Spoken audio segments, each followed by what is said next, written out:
ये डरावना सा लगने वाला सवाल ये आया था टू JEE advance 2018 integer type question था। सवाल ये था कि नंबर ऑफ रियल सॉल्यूशंस निकालने थे ऑफ द इक्वेशन बिलो, जो नीचे इक्वेशन दे रखी है, below lying in the interval -½ to ½ में। ठीक है, इंटीजर टाइप है तो आपको नंबर ऑफ सॉल्यूशंस बताने हैं कि कितने सॉल्यूशंस निकलेंगे इस इक्वेशन के।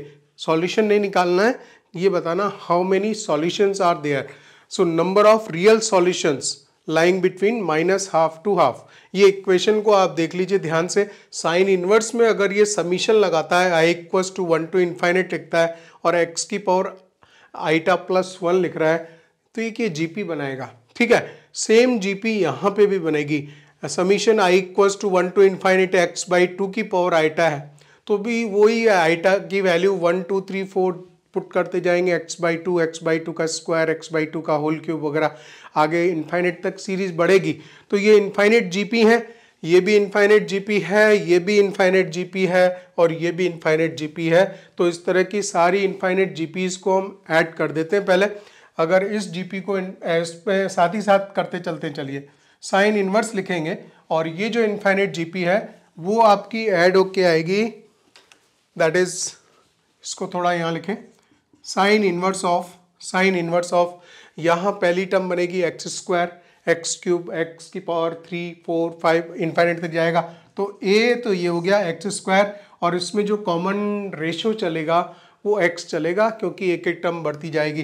तो 1 - x आएगा। ठीक है, -x तो इसने बाहर रखा हुआ है, इस x से मतलब नहीं है। और x/2 की पावर आइटा है, ये भी जीपी है और वो जीपी में भी 1 से लेके इनफाइनेट तक जा रहा।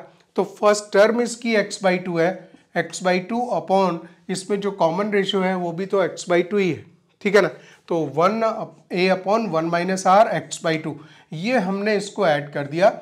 इसके बाद आप यहाँ आ जाइए, π/2 माइनस कॉस इनवर्स में लिख रहा है, कॉस इनवर्स में लिखेगा और -x/2 फर्स्ट टर्म बन रही है। ठीक है ना, और -x/2 की पावर 2 3 4 चलेगा तो एक टर्म पॉजिटिव एक टर्म नेगेटिव, एक टर्म पॉजिटिव एक टर्म नेगेटिव बनेगी, अप टू इनफाइनेट तक जाएगा। तो ऐसी जीपी जो होता है उसका कॉमन रेशियो नेगेटिव होता है। ठीक है ना, तो यहाँ पे क्या लिखेंगे हम, फर्स्ट टर्म तो हमने ये लिख दी -x/2 अपॉन 1 - r और जो कॉमन रेशियो है नेगेटिव होगा तो माइनस ऑफ माइनस प्लस हो जाएगा। ये इंपॉर्टेंट चीज़ थी, यहाँ पे ध्यान दीजिए, -x/2 की पावर आइटा है।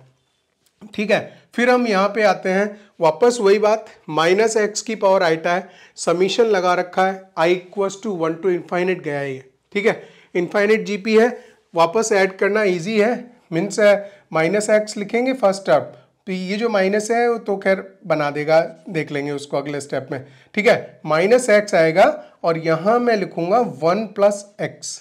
अब आपको मालूम चल गया कि इसमें भी सेम चीज़ होगी, पहली टर्म निकलेगी -x + x² - x³ + x की पावर 4 और इस तरह से टर्म्स चलती जाएंगी इनफाइनेट तक। ठीक है ना, तो इसको भी हमने ऐड कर दिया। ठीक है ना, अब एक काम कर दीजिए कि साइन इनवर्स है और π/2 माइनस कॉस इनवर्स समथिंग, इसको तो मैं सीधा साइन इनवर्स लिख सकता हूँ और sine inverse of this value और इधर cos inverse sine inverse of this value. तो ओवरऑल दोनों तरफ जो साइन इनवर्स है वो हम हटा देंगे। ठीक है ना, साइन इनवर्स हट जाएगा, π/2 minus cos inverse something is equal to sine inverse something, right. It means दोनों तरफ जो साइन इनवर्स आ रहा है उसको हम हटा दे रहे हैं। तो क्या मैं ऐसा लिख दूं इसमें सिंपली x² 1 - x और माइनस का x²/2 लिखो। ठीक है ना, 2 से 2 कैंसिल भी हो जा रहा है तो 2 तो कैंसिल हो जाएगा, x² लिख दो इसको, दिस इज 2 - x बेटर। ठीक है, 2 से मल्टीप्लाई कर लिया, x² आ गया, 2 वो वाला गायब हो गया, ऊपर गया, तो ठीक है, ऐसे लेके थोड़ा सा ध्यान से चलना पड़ता है। ठीक है ना, और ये जो साइन इनवर्स हट चुका है, अब मैं खाली इसमें इतना ही लिखूंगा कि -x/2 लिखूंगा, -x लिखूंगा। ठीक है, -x 2 से यहाँ पे भी मल्टीप्लाई किया तो ये आएगा आपका 2 + x आएगा। ठीक है, और ये माइनस माइनस प्लस हो जाएगा, +x अपॉन x+1 आएगा, x+1 आएगा। ठीक है ना, इनको थोड़ा सा हम और क्लियर कर लेते हैं। एक x आप देख रहे हो कॉमन यहाँ पे भी निकल ही रहा है, तो ये x कॉमन निकल रहा है। और इसमें इनको एलसीएम वगैरह लेके थोड़ा सा क्लियर करेंगे जल्दी जल्दी, ठीक है ना। 1 माइनस एक्स आएगा, माइनस इसमें से भी एक्स स्क्वायर कॉमन निकल जा रहा है, एक्स स्क्वायर कॉमन निकाल दें क्या, एक्स स्क्वायर, लेकिन एक्स हम चाह रहे हैं कि एक्स कैंसिल हो, कोई बात नहीं, एक्स स्क्वायर बाहर निकालो, एक्स स्क्वायर बाहर निकालो, ठीक है।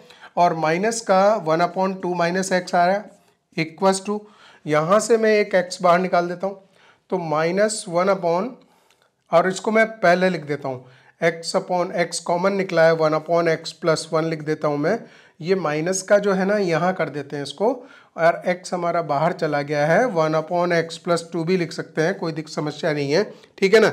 अब पूरी चीज़ जब उधर जाएगी है ना, उधर जाने से पहले एक काम कर लो, एलसीएम वगैरह ले लो, तो 1 - x 2 - x आ गया एलसीएम, ठीक है ना।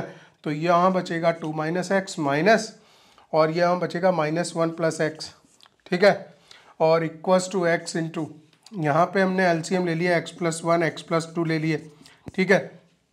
तो ये देगा x + 2 और -x - 1 -x - 1 ये आ गया, ठीक है, और यहाँ था x + 2, ठीक है, ये तो ठीक क्लियर कर दिए सारे, राइट। अब आप एक काम करेंगे, ये x कैंसिल हो रहा है, वहाँ से 1 बच रहा है, थोड़ा सा इसको हटा दें, क्लियर कर दें, और यहाँ पे आ जाए हम, ठीक है ना।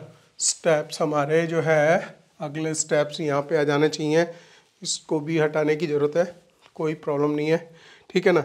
Even I can remove this one also, right. Now come here, देखिए एक्स स्क्वायर आ रहा है, एक्स स्क्वायर और 1 तो ये तो 1/1 - x 1 - x 2 - x आ रहा है, 2 - x आ रहा है, ठीक है, राइट। अब देखिए x है, x ये आ रहा है, एक x कैंसिल, 2 - ये भी तो 1 ही हो गया भाई, ये भी क्लियर है, ये भी क्लियर है, x + 2 आ गया। मैं एक काम करूँ ना, इसको -1 इधर लेके = 0 पुट करूँ और एक x कॉमन ले लूँ, कॉमन लेंगे तो यहाँ से x बचेगा, x/1 - x और 2 - x बचेगा।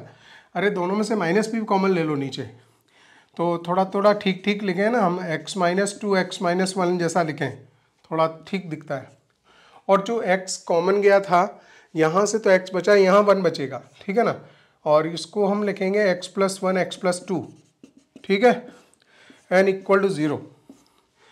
अब एक फैक्टर तो ये जो है इक्वेशन जो बनेगी, उस इक्वेशन में ये कंफर्म हो गया ना कि एक फैक्टर जो 0 बनने वाला है, ये 0 बनेगा, ठीक है ना।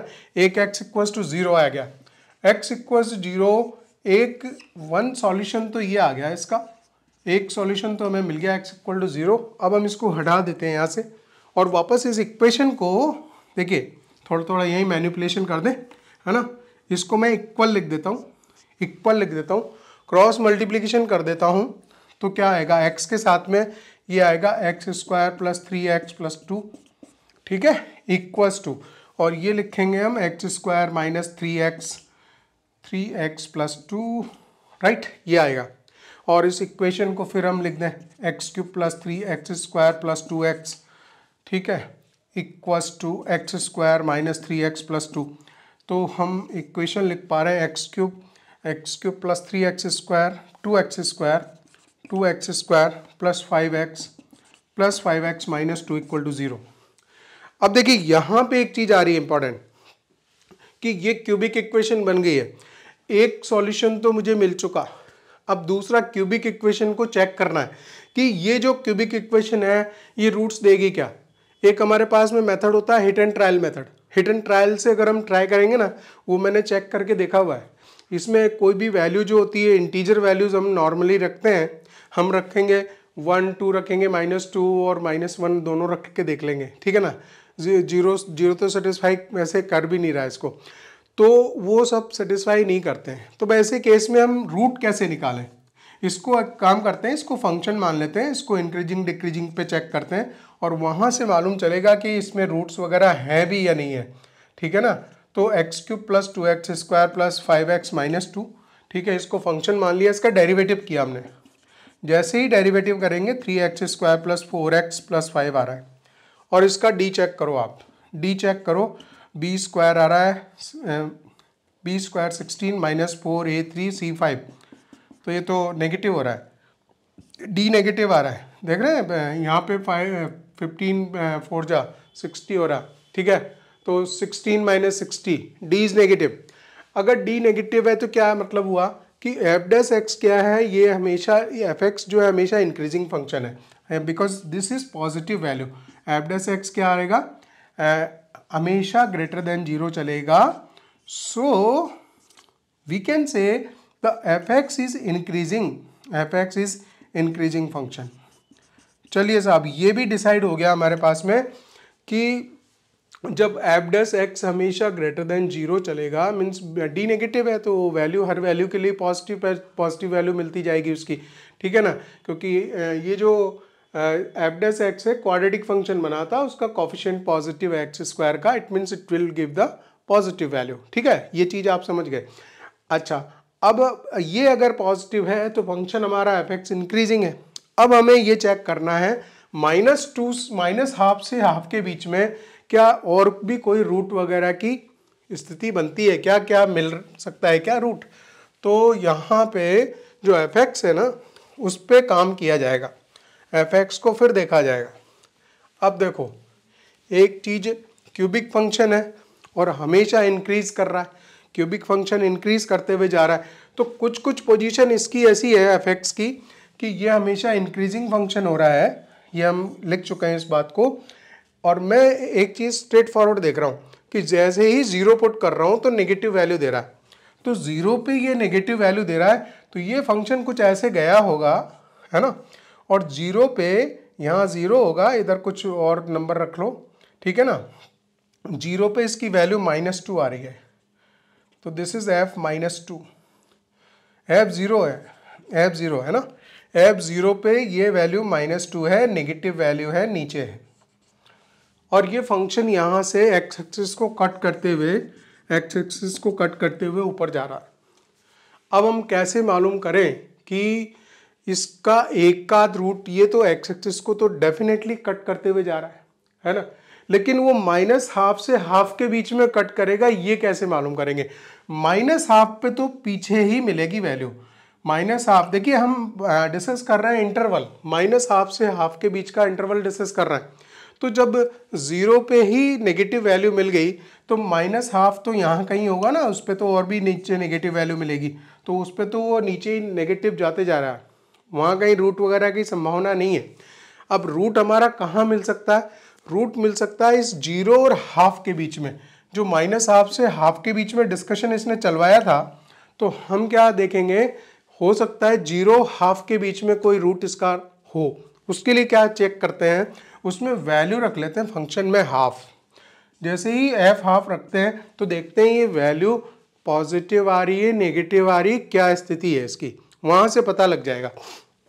1/8 हो गया, 1/2 पुट करेंगे तो 1/8 हो गया, 2/4, दिस इज 2/4 मीन्स 1/2, और ये हो गया आपका 5/2, 5/2 -2, ठीक है। तो इसको मैं लिख दूँ 1/8 प्लस, और ये 2.5 2.5 है, 2 गया तो हाफ बचेगा, हाफ प्लस हाफ 1 हो गया, 8 + 1 9/8 हो गई वैल्यू, 9/8 हो गई, ठीक है।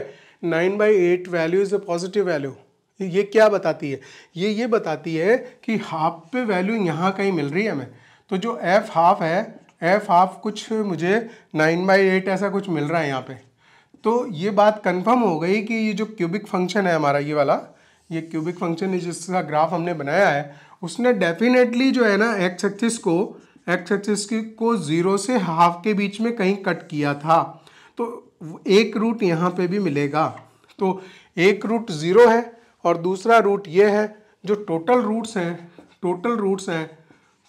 हैं solution, sorry, number of real solutions, total real solutions वो हमारे पास में 2 आ जाएंगे, कंफर्म है।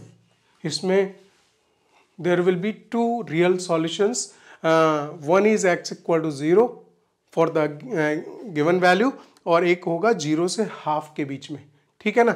इस तरह से टोटल 2 सॉल्यूशंस इसमें मिलने वाले हैं। अच्छा सवाल था।